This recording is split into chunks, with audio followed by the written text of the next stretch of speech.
Pengelolaan keuangan menjadi salah satu hal krusial yang seringkali luput dari perhatian kita.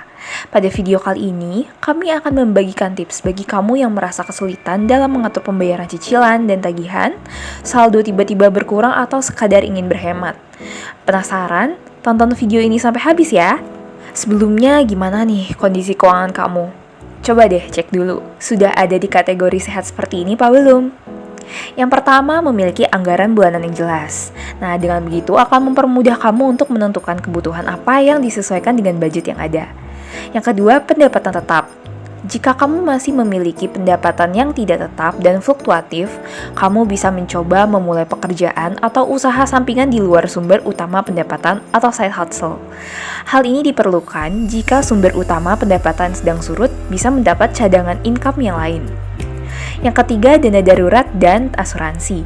Dana darurat ini penting untuk berjaga-jaga jika ada keperluan urgent yang tak terduga.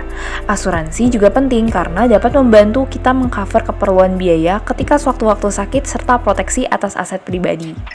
Lalu yang keempat, cicilan dan tagihan tidak lebih dari 25% pendapatan. Lalu kebutuhan primer sehari-hari terpenuhi dengan baik. Wah, dana darurat itu apa ya? Fungsinya buat apa? Dana darurat itu bisa dibilang uang yang tersedia dan bisa diambil sewaktu-waktu kita membutuhkannya. Umumnya kebutuhan yang bersifat musibah seperti sakit, kecelakaan, kerusakan rumah, dan emergensi lain. Sama kan kayak pandemi? Pandemi ini adalah kejadian yang tidak terduga, berskala besar, dan berlangsung lama lagi. Kondisi ini menjadi pelajaran untuk kita akan pentingnya berjaga-jaga, salah satunya dengan memiliki dana darurat.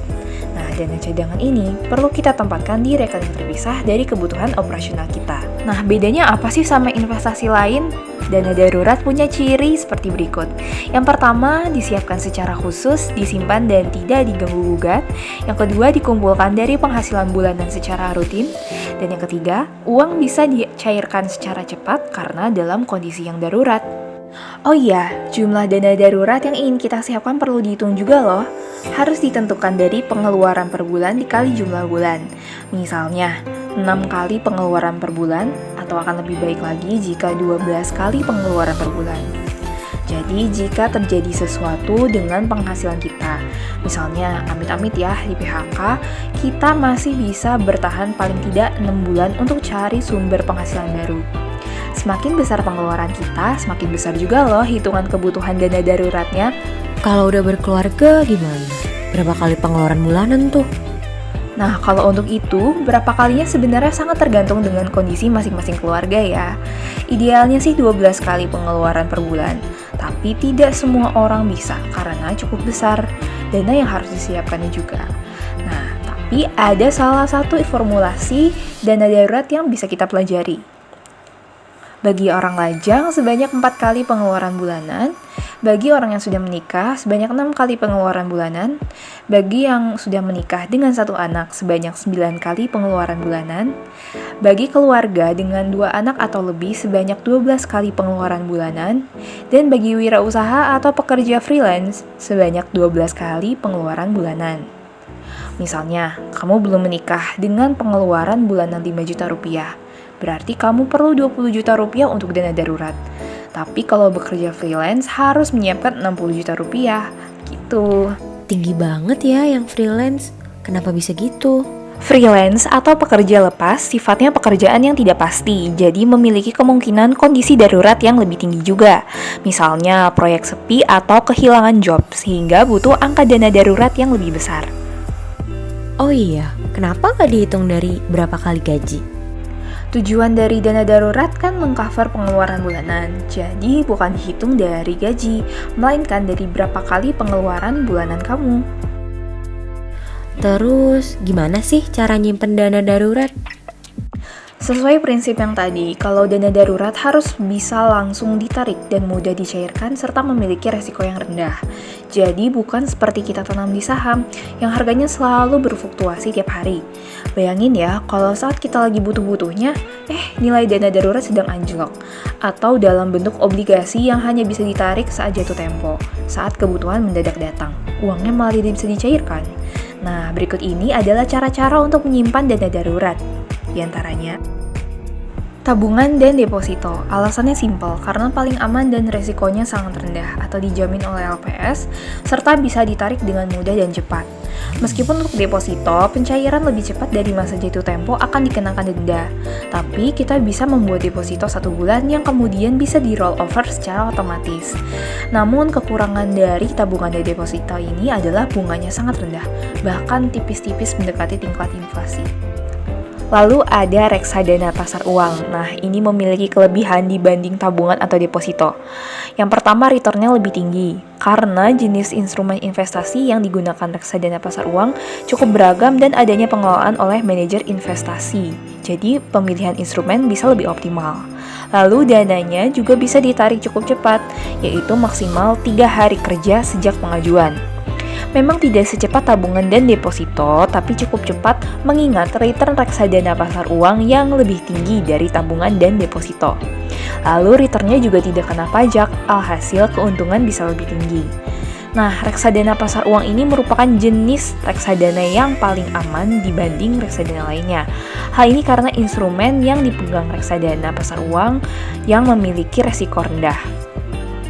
Terus kalau belum kunjung stabil juga nih kondisi keuangannya, gimana ya caranya biar bisa stabil?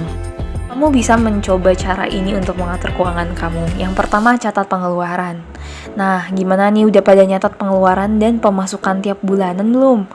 Kalau belum, segera catat ya, karena ini akan membantu kamu untuk mengetahui kemana jalur keluar masuk uang. Jadi, kamu bisa mengevaluasi anggaran sesuai kebutuhan. Kamu juga bisa mencatat pengeluaran dan pemasukan di notebook, Microsoft Excel, atau di beberapa aplikasi financial tracker gratis yang bisa di-download di handphone. Nah, untuk mempermudah menentukan anggaran dan pengeluaran, kamu juga bisa memakai cara-cara dengan beberapa alokasi persentase seperti ini. Yang pertama adalah 40-30-20-10, yaitu 40% untuk kebutuhan sehari-hari. Ada makan, transport, pengobatan, sewa, dan lain-lain, 30% untuk dana darurat dan asuransi, 20% untuk tabungan dan investasi, dan 10% untuk amal.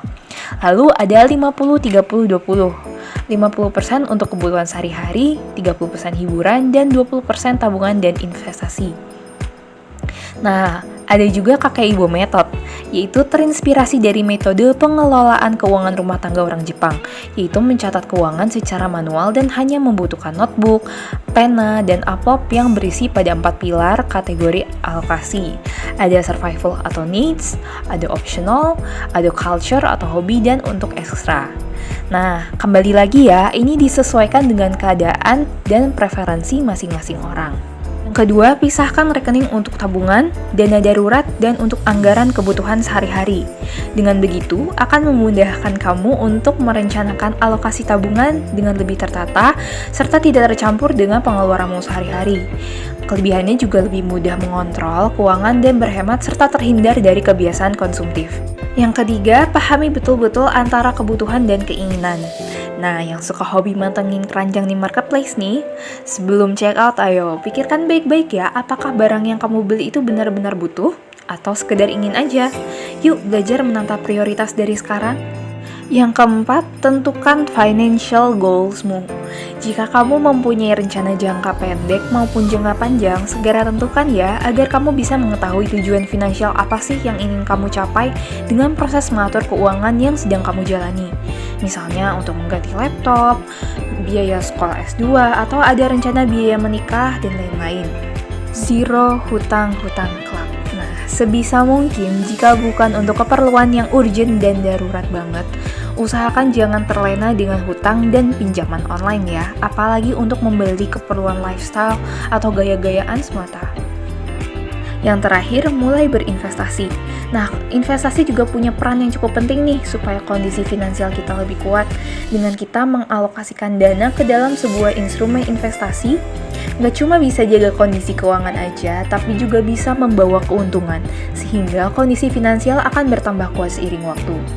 Kamu bisa memilih instrumen investasi yang cocok untukmu, seperti saham, obligasi, reksadana, emas, dan lain-lain. Nah, untuk ini, kalau mau tahu lebih lanjut, coba cek video kita yang ngebahas tentang itu.